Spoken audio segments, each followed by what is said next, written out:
Hello বন্ধুরা, জয়িতা রান্নাঘরে আপনাদের জন্য আজকের রেসিপি হলো ধোয়া ওঠা গরম গরম আলুর দম, তার সাথে গরম গরম মেথি পরোটা। শীতের রাতে এরকম একটা খাবার থাকলে বেশ জমে যাবে। আমি আলুর দমের জন্য ঠিক এই ধরনের ছোট আলুগুলো নিয়েছি। আর প্রথমে আমি এখানে 2 চামচ দই একটু লবণ দিয়ে ফেটিয়ে নিচ্ছি।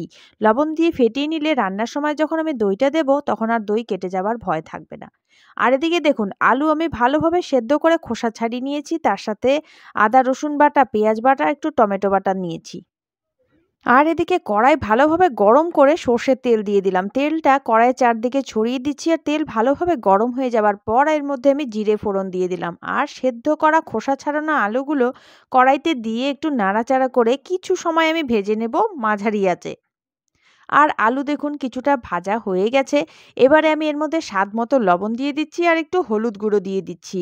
এবারে লবণ হলুদ একসাথে মিশিয়ে নাড়াচাড়া করে আলু আরও কিছু সময় আমি ভেজে নিচ্ছি।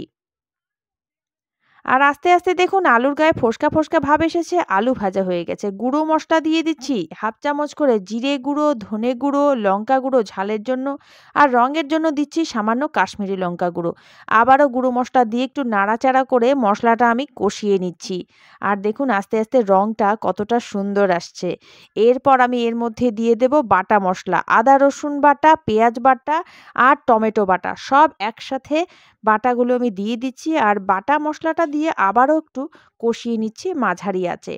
কিছু সময় নাড়াচাড়া করে কষিয়ে নিতে হবে খুব ভালো করে, এতে করে আলুর সাথে মশলাটাও ভালোভাবে মিশে যাবে।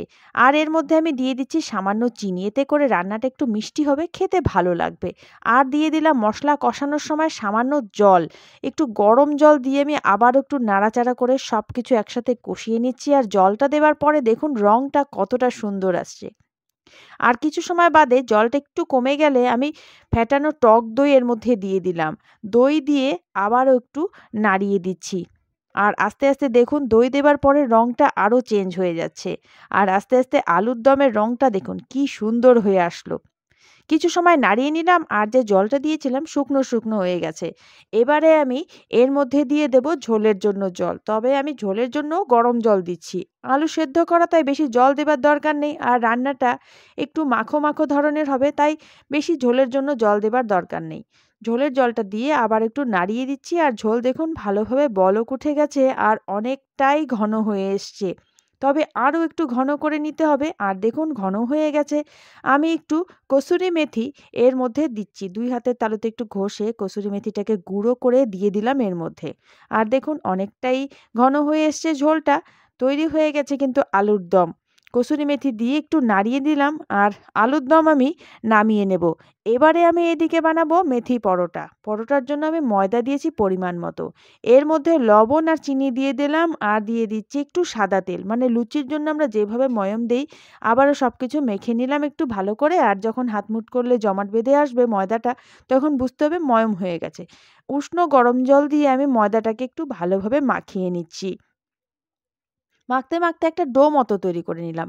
আর এই ডোয়ের মধ্যে দিয়ে দিলাম একটু কসুরি মেথি। কসুরি মেথি দিয়ে এই ডোটার সাথে ভালোভাবে মিশিয়ে দেবো, যাতে ভেতরে বাইরে কসুরি মেথিটা ভালোভাবে মিশে যায়।